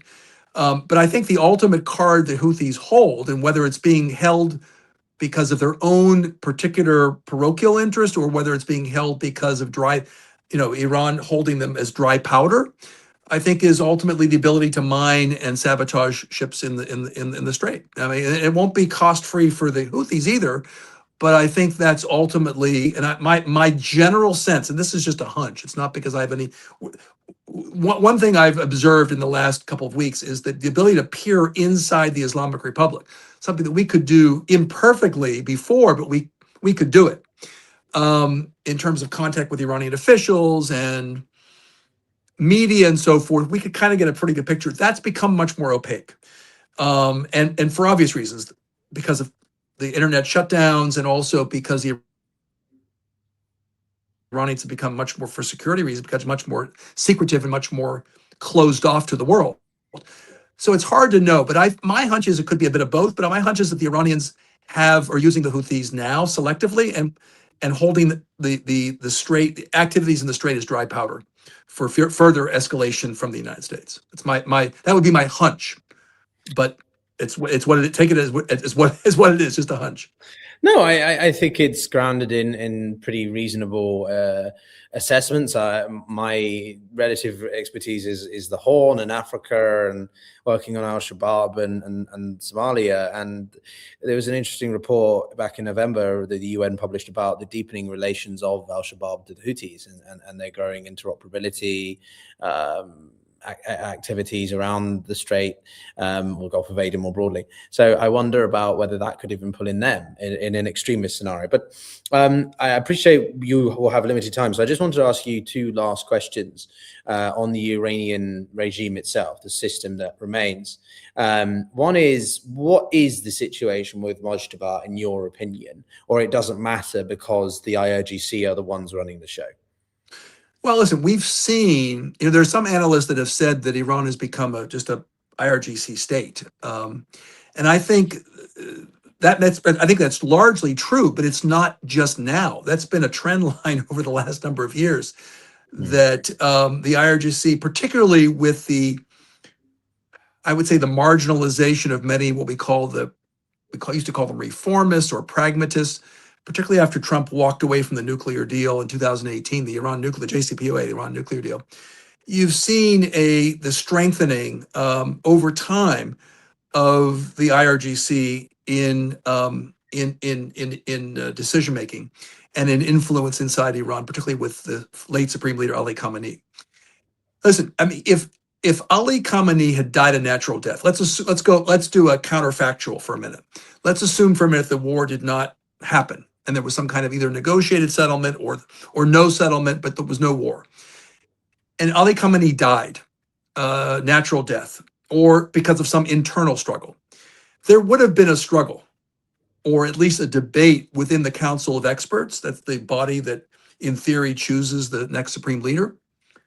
There would be a debate about who should fill Ali Khamenei's shoes, whether it would be someone like a Hassan Rouhani, more of a reformist, or whether it should be somebody much more IRGC friendly. To my knowledge, Mojtaba might not have even been considered, because Ali Khamenei basically kind of not preordained, but basically said that he should not be considered because there should not be any kind of dynasty.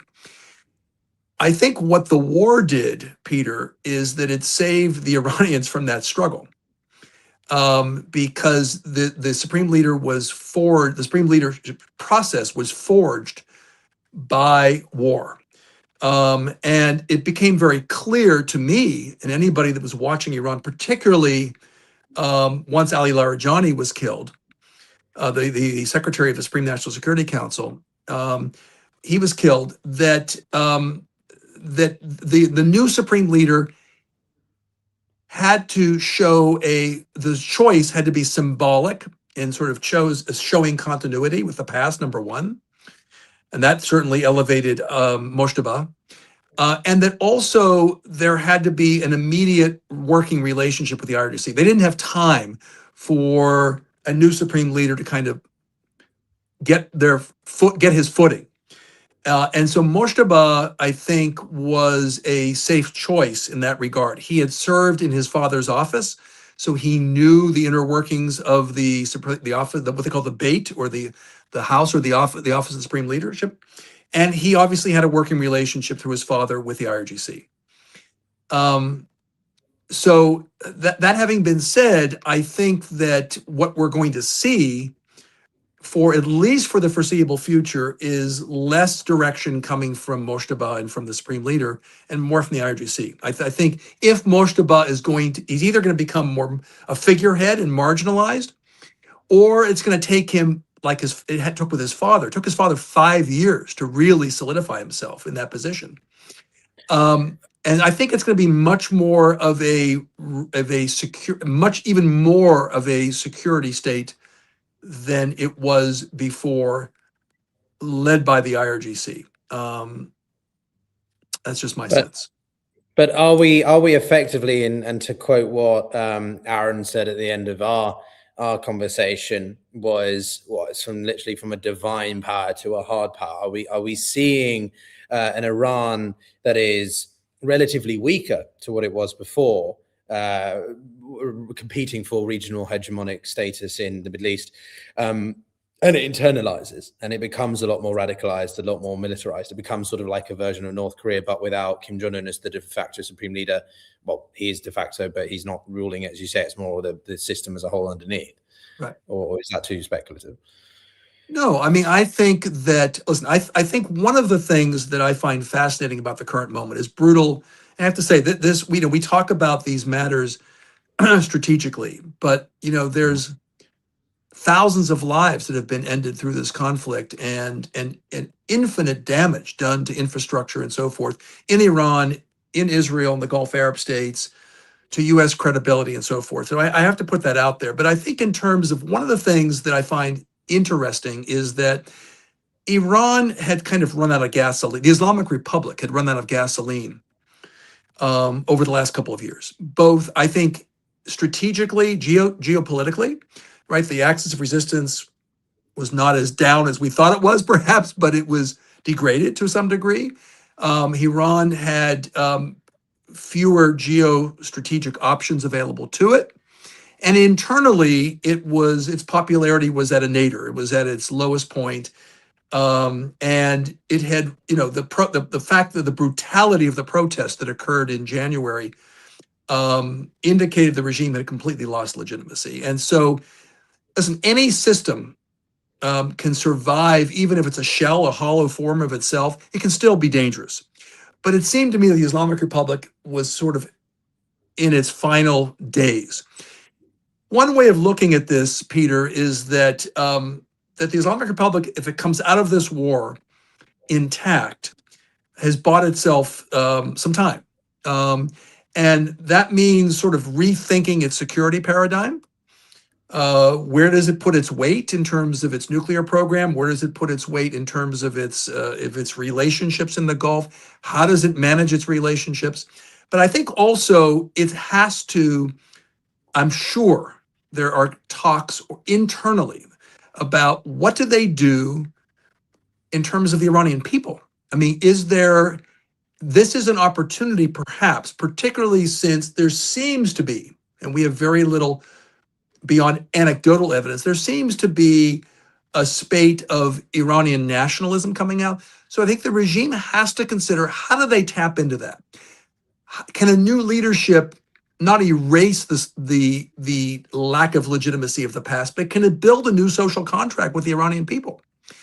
And if the answer is yes, it's willing to reconsider its security paradigm a bit, and rethink its relationship with the Iranian people, and maybe notionally being an Islamic Republic, but actually becoming much more nationalistic and much more of a securitized state, that doesn't necessarily deal well with dissent, but also perhaps gets rid of some of the cultural wars or hijab and the limits on freedom inside Iran. I think there's probably going to be some space now or at the end of hostilities for them to reconsider that. So I agree. If you're saying that Aaron said we're going to go much more from the sort of a ideological state to a much more of a hard power state, I think I think Iran was that already.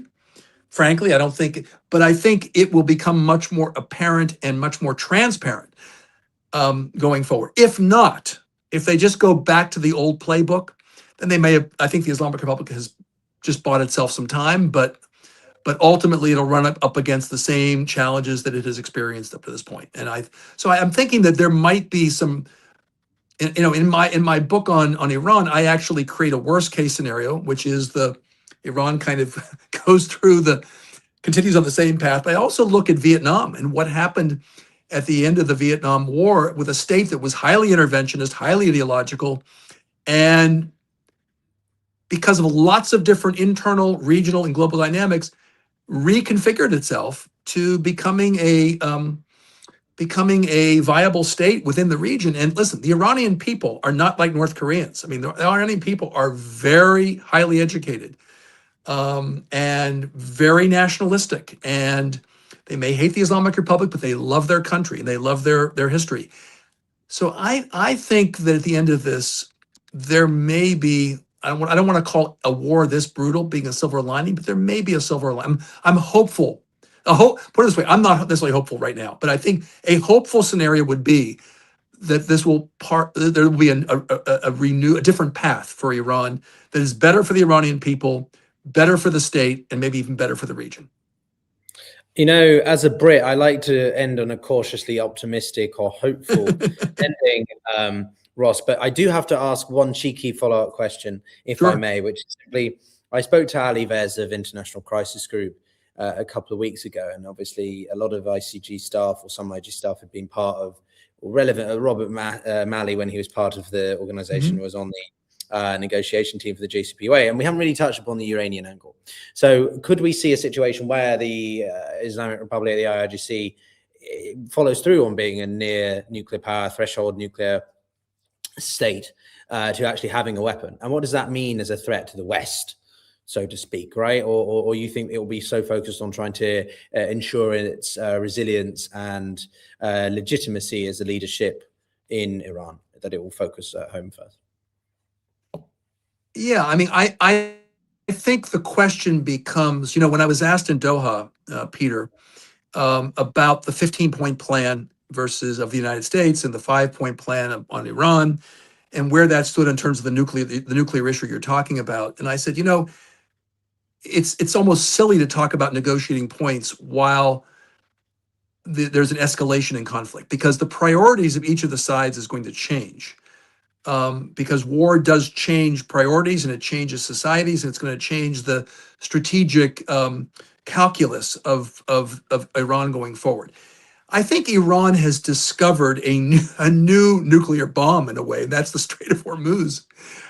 They could overplay their hand, right, with that. They could certainly overplay their hand, and it can come back to bite them.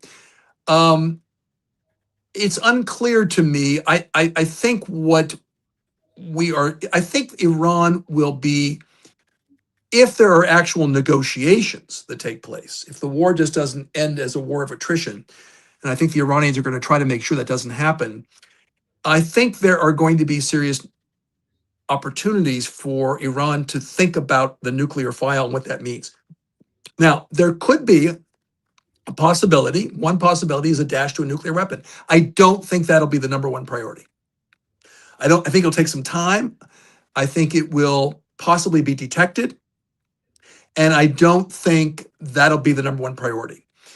But that is a possibility. If in fact there is so much damage to Iran and there is no flexibility on the part of the United States, they can't get sanction relief and it's a war of attrition, then I think that pathway will be open to the Iranians.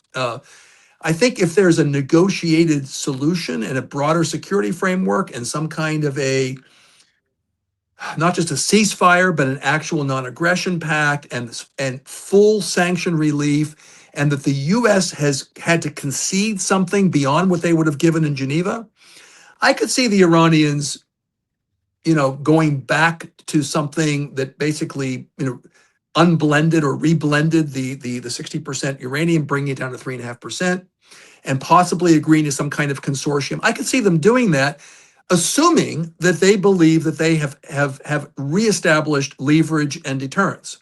So I really think the question I think all of these questions really need to be considered within the context of how the war ends up, because that's the basis upon which the Iranians are going to prioritize or reprioritize all of these issues: the Strait, the axis of resistance, and even the nuclear issues. So I think it's going to depend on what we see over the next couple of weeks. And if that sounds like a hedge, it's not meant to be. I just think I don't think we can calculate now how Iran will prioritize any of these issues until we see how they end up and how the US ends up and Israel ends up at the end of the war.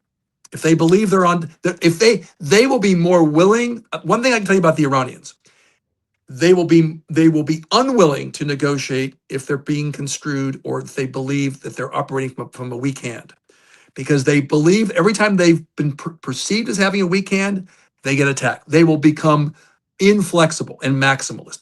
If they believe they have a strong hand, I believe they will be pragmatic. And I think that's a good place to end, perhaps. No, it is. Thank you very much, Ross. You've been very extensive with your answers and time. And in the time that we have been talking, apparently the US has proposed talks in Pakistan and they've been rejected, and the Iranians have also rejected the US proposal for a ceasefire. So clearly the Iranians are, taking their time and very much to what you said. But Ross Harrison of the Middle East Institute, thank you very much. And we will be sure to link to your book, Decoding Iran's Foreign Policy, in the description of this. Thank you, Peter, and thank you to your viewers. Thank you very much, Ross. I'm going to stay on to just summarize, debrief, and I look forward to having you back, Ross. Take care. Well, everyone, that was Ross Harrison of the Middle East Institute, someone I've been very keen to speak to for a long, long time. And I'm delighted that he was able to join us eventually. I'm very worried about the stability of the stream, though, so I'm going to go back and check it out. But yeah, for those of you watching, if you do have any thoughts, then obviously let me know in an email or on the comments what you think, anyone else you'd like to hear from. I think for me, the couple of things that I take away from both the great guests that we've had since is just the amount of potential options or leverage the Iranians still have. I've never fully appreciated just how extensive the IRGC is as a system, but in what becomes clear to me is that the Trump administration went into this with an even greater sort of miscalculation than was originally suggested. I think Trump said within the first couple of weeks there was a feeling, a hope for this to wind down quickly, and then he had expressed a sort of surprise, as Trump in his limited way will say, surprise about the Iranians were more resilient than we expected, or they can take more beating than they can. But since then, the fact that he says one thing and then says another every day is just probably the biggest problem of all of it. Attacking the NATO alliance, trying to say to different countries that if you don't support us, then we will simply just acquire your bases in the context of Spain. I think that statement was relatively forgotten about, but the severity of what it meant, it's absurd. In one statement, I even saw him saying that he expected the conflict to last as long as only a few days, which reminds me of another certain strongman leader in a certain Russian Federation who thought that the war would only last 3 to 7 days. And I think there was that video of Trump even calling the war a special military operation or a special operation. And whilst I'm not going ahead of myself to draw parallels, the parallels are quite stark and unsettling, but I think it comes as no surprise. As most of you know, we talk about the war in Iran a lot and Russia, given my personal relationship, but also just generally the focus of the topic and severity of Ukraine, how similar this is, sort of the mindset of both, how ego, how hubris can blindsight a head of state's decision-making. Although, of course, many of you have gotten fed up with me trying to add intellectuality or sort of rationale to Trump's decision-making. But yes, Trump is, I also see one comment here. Yes, in 2 weeks, the war will end in 2 weeks, as Trump said 2 weeks ago. So I'll let you know in 2 weeks in July when the war comes to an end, everybody. Or is that 2 weeks in October? I'm not entirely sure. But yeah, I just also wanted to double check, since I'm trying to do more of these live streams which last an extended period, so that we can have a coherency of conversation, bring in some great experts of varying views or topics, and keep the sort of the overall continuity, and then I'll break them down into subsequent podcasts. I am streaming to the YouTube channel podcast specifically. As some of you who are regulars may know, I've decided to try to create a separate space for my conversations with guests, aside from my solo analysis, which is what this channel is going to primarily be about. Obviously, it's going to take time to diversify, so nothing's going to change too extensively, but I'm just co-streaming to both destinations. So if you want to subscribe to the YouTube podcast specific channel, then you can do so. And those of you on X, if you're not watching me on YouTube, well, you should be on YouTube, right? It's a more friendly platform, I think. But just reading here, some people, an expert, James Jeffrey, who I'm actually hoping to get on at the Washington Institute, has said that this is actually amazing. This is the first fighter that was downed by Iran.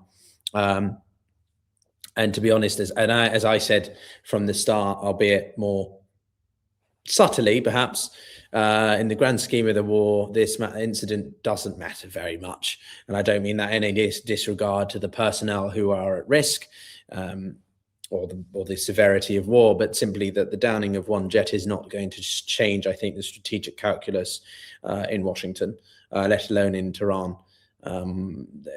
Clearly, the Iranians are settled in now for a while, and I think that from a couple of other people we've spoken to, even some people in the IRGC have been pleasantly surprised, but have been surprised by the extent to which this would the damage or the resilience that they've been able to show. Right, the fog of war means that everyone's going to be slightly surprised, I think, by the situation. But yeah, generally, I'm more aircraft not being down, but also that the Iranians continue to really leverage the Strait of Hormuz. I want to get a couple of energy experts on. To Ross's point, I want to properly dig deep into what contingency plans, if any, or what are realistic for the Gulf states to undertake. And of course, Turkey.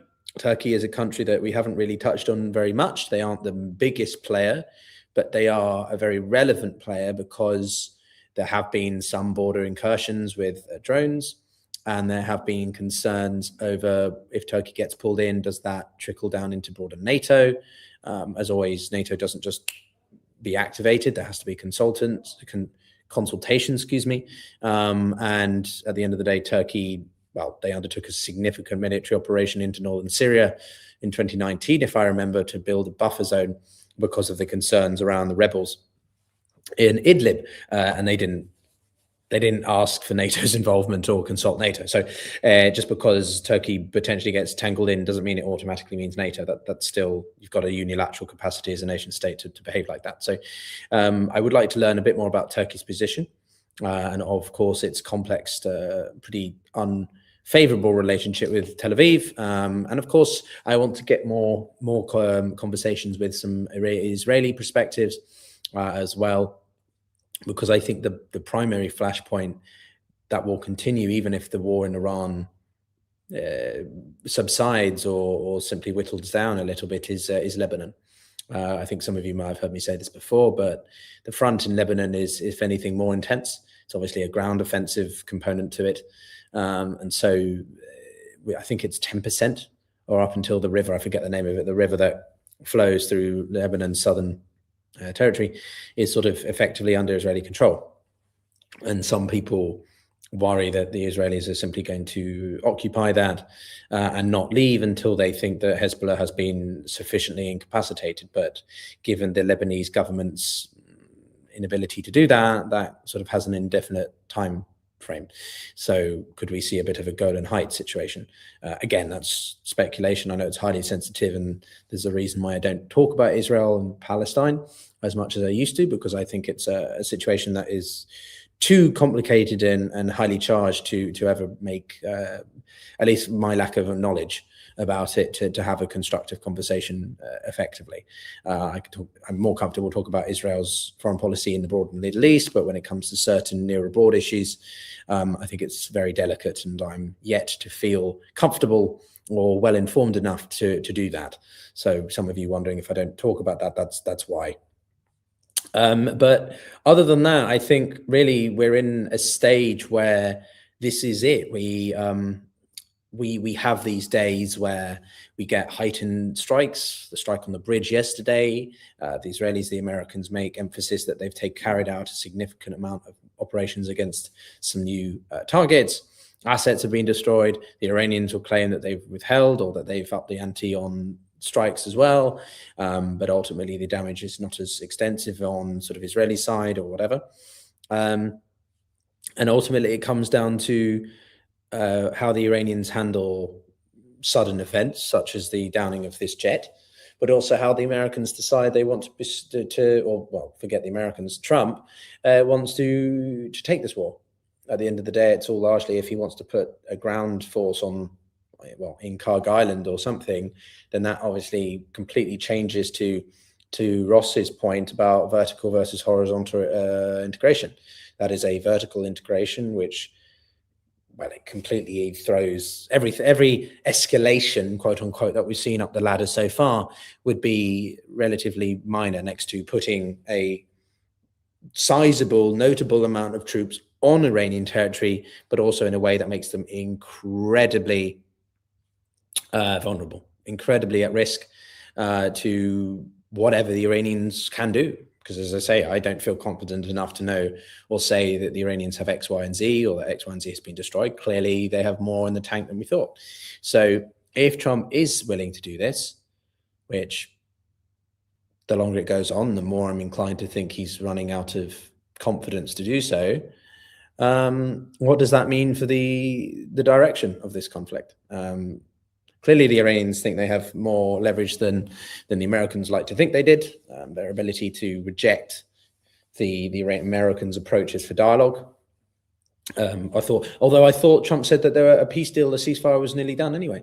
But then the Americans say that their talks have been rejected. So they haven't started talking, but they've been able to deliver a result. Maybe there's a little bit of BS going on here on someone's side.